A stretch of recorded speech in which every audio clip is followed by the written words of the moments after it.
Si la tradition habituelle veut qu'on s'embrasse joyeusement entre proches aux 12 coups de minuit, il en est tout autre un peu partout dans le monde. Les détails. Amérique.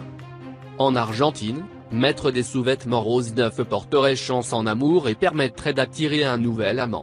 Toujours dans ce pays de l'Amérique du Sud, les habitants lancent leurs pieds droits en avant comme pour marquer un début de l'année sur le bon pied. Restant toujours en Amérique du Sud, les Brésiliens portent un vêtement blanc pour faire fuir les mauvais esprits. Une autre tradition au Brésil est le fait de sauter 7 vagues correspondant à chaque jour de la semaine pour se porter chance. En Colombie, les habitants sont persuadés que marcher dans le quartier avec une valise vide ouvre les portes à une année riche en voyages, tandis qu'au Venezuela porter des sous-vêtements jaunes nous permettrait d'être plus chanceux. Au Chili, il faut s'attendre à voir des personnes manger une cuillère de lentilles à minuit pour que l'année soit riche en travail et en argent. Dans la foulée, les Chiliens balaient leur maison pour éliminer les mauvaises énergies. Au Guatemala, la tradition veut qu'à minuit, on attrape 12 centimes puis on sort de la maison pour les lancer derrière soi en se plaçant face à l'autre côté de la rue. Au Salvador, la tradition tourne autour d'un œuf à casser dans un verre à minuit. Laissé sur le rebord de la fenêtre. La forme qu'il prendra au cours de la nuit symbolise ce qui vous arrivera pendant l'année. Le dernier jour de l'année, les Argentins déchirent de vieux documents et papiers, manière de symboliser qu'ils laissent le passé derrière eux. Puis, vers minuit, les gens jettent les petits bouts de papier depuis leurs fenêtres. Buenos Aires est alors sous une pluie de confettis. Un peu comme les Italiens, pour célébrer le 31 décembre, au Brésil vous devez acheter des sous-vêtements mais, cette fois-ci, blancs et tout neufs, et les porter. Cela symbolise un début pur et innocent pour la nouvelle année. Dans certains coins, des bougies sont posées sur la plage. C'est supposé apporter argent, paix et amour. Asie. Allumer toutes les lumières dans la maison pour écarter les esprits maléfiques ou encore ouvrir toutes les portes, placards et fenêtres et courir pour les refermer après minuit, c'est la tradition aux Philippines. Si vous voulez vous assurer le maximum de chance au Japon, il faut que lors du nouvel an vous fassiez quelque chose d'assez dangereux. Musique de suspens. Afin d'être sûr d'avoir une longue et heureuse existence, les Japonais se lancent pour défi de manger le plus de gâteaux appelés mochi. Rien de dangereux me direz-vous. Sauf que l'on recense de nombreux morts par étouffement. On n'est pas sûr que ça vaille vraiment le coup tout ça. Europe. Dans les pays européens, les Anglais regardent l'émission Hootenanny, une horrible série de Jules Holland que tout le monde déteste. Les Tchèques aiment bien découvrir ce que leur réserve l'avenir à cette période de l'année et de ce, avec l'aide d'une pomme.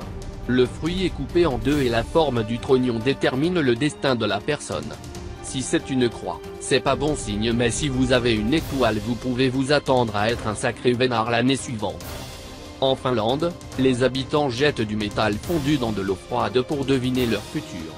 Aux Pays-Bas, on se fait plaisir en mangeant des oliebollen, qui sont des sortes de gros beignets couverts de sucre glace. Dans le pays de Vladimir Poutine, on formule un vœu sur un bout de papier puis on le brûle et on le jette dans une coupe de champagne, et on le boit avant 12h01.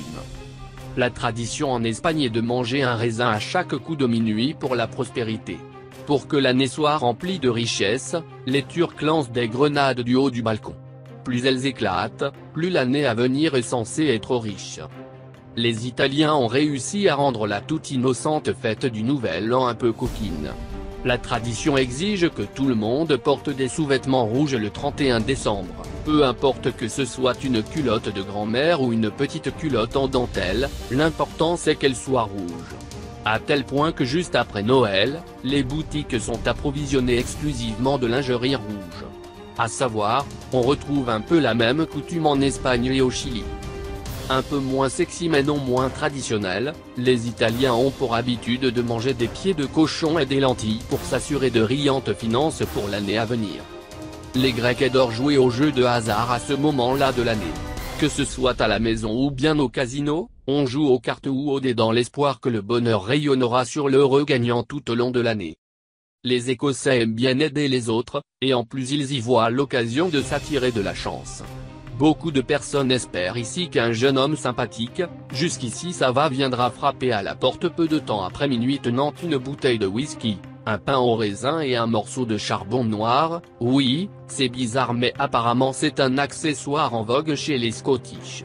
Si vous faites entrer ce charmant garçon, vous aurez de la chance pour l'année suivante, je sais pas vous mais je l'aime bien cette coutume.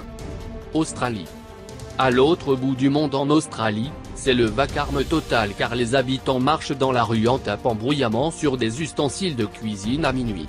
Enfin, au centre de la Terre, en Équateur, confectionner une poupée, ou plutôt une effigie, puis la brûler, le symbole de la vieille année qui se consume, et accueillir la nouvelle. Suivez nos conseils pour bien passer les fêtes de fin d'année.